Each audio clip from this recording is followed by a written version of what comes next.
ஓம் முருகா போற்றி போற்றி. என் அன்பு குழந்தையே, கோடி பொருள் சேர்ந்திருந்தாலும் இந்த முருகன் விதித்த விதிப்படித்தான் நீ அதை அனுபவிக்க முடியும். தவிர உன் விருப்பப்படி அனுபவிப்பது கடினம்.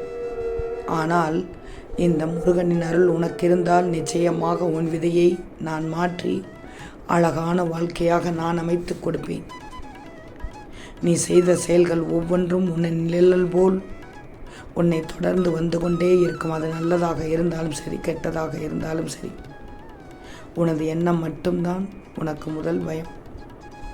என்ன நடக்குமோ என்று பயப்படுவதை விட நடப்பது நடக்கட்டும் என்று தைரியத்தோடு இருந்தால் நடப்பது அனைத்தும் நல்லதாகவே நடக்கும். நிச்சயம் நல்லதாகவே இருக்கும். உன் விருப்பம் இரண்டில் ஒன்று நிறைவேறப் போகிறது.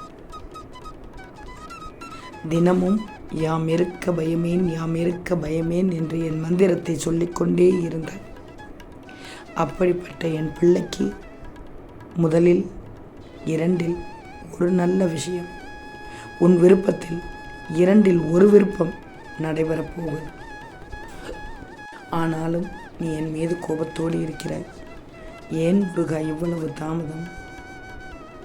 எப்போதுதான் நிறைவேறும் என்று என் மீது கோபத்தோடு இருந்தாய் கேட்டாய்.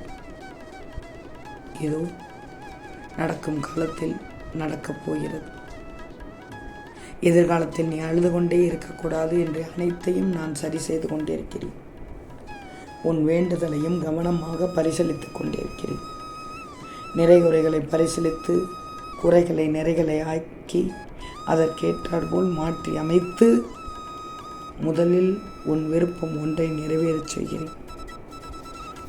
நான் உனக்கு தருவது நிரந்தரமாக இருக்கணும்னு எல்லாவற்றையும் கவனமாக செயல்படுத்தி கொண்டிருக்கிறேன். விரைவில் இன்னொரு வேண்டுதலும் நடக்கும். கவலையே படாதே. நீ சந்திக்கும் தோல்விகள் உன்னை நிலைகுலைய வைத்துள்ளது. அதனால் தான் முகத்தில் கலவரம் தெரிகிறது. நாம் இந்த நிலையில் இருந்து மீண்டும் வர முடியாதோ என்று பயப்படுகிறாய்.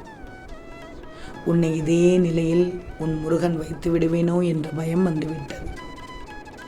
இது உன் முகத்தை பார்க்கும்போதே தெரிகிறது. நீ படும் துயரத்தை நான் பார்த்து கொண்டே இருப்பேனா? அப்போ ஏன் தீர்வுகளை இன்னும் தரவில்லை முருகா என்று தானே என்னிடம் கேட்கிறாய், கடிந்து கொள்கிறாய். தீர்வுகளை உருவாக்க இப்போது உனக்கான வேலையை செய்து கொண்டிருக்கிறேன். என் செல்வமே, உனக்கு கொடுத்த வாக்குறுதிகள் அனைத்தும் பலிக்கத்தான் போகிறது. அதற்கான கால நேரம் வரை நீ சற்று காத்திருக்க வேண்டும் என்று சொன்னேன் அல்லவா? இது வந்துவிட்டது. உன் கண்ணீரும் பிரார்த்தனைகளும் ஒருபோதும் வீணாகாது. கண்டிப்பாக அனைத்தும் என் ஆசீர்வாதத்தோடு நிகழும். இதில் எந்தவித சந்தேகமும் வேண்டாம். மிக விரைவில் அந்த காலம் நெருங்கி வந்துவிட்டது. தயவு செய்து பிரச்சனைகள் குறித்து பயப்படாதே. ஆனாலும் நீ மன உளைச்சலோடு அதற்கு ஆளாகி கட்டுதான் இருக்கிறாய். அதற்கு உட்பட்டு கொண்டுதான் இருக்கிறாய். ஓரிடத்தில் நீ அவமானப்பட்டால் அந்த இடத்தை விட்டு நிரந்தரமாக விலகிவிடணும். என் பிள்ளையிடம் எத்தனை முறை சொல்கிறேன். என்ன செய்ய போகிறோம் என்று இப்போது கலங்கிக் கொண்டிருக்கிறாய். விரைவில் மாறுதல் ஏற்பட்டு உன் மனம் தெளிவு பெறும். கால நேரம் உனக்கு எவ்வளவு துயரங்களை கொடுத்தாலும் சற்று இளைப்பாற உனக்கு ஒரு வாய்ப்பு கிடைக்கும். அந்த வாய்ப்பை எதிர்நோக்கி காத்திரு. உன்னை நான் கைவிட மாட்டேன்.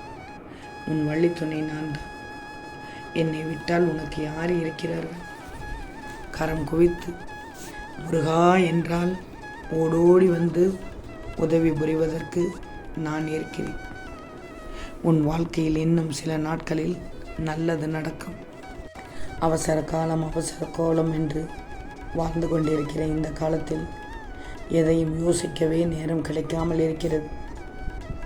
என்ன செய்யலாம் என்று நினைப்பதற்குள் ஏதேனும் ஒரு பிரச்சனை வந்து உன்னை வீழ்த்து விடுகிறது. இதிலிருந்து தப்பிக்கவே முடியாதா என்ற பயம் உன்னை சூழும்போது திகைக்க ஆரம்பித்து விடுகிறாய்.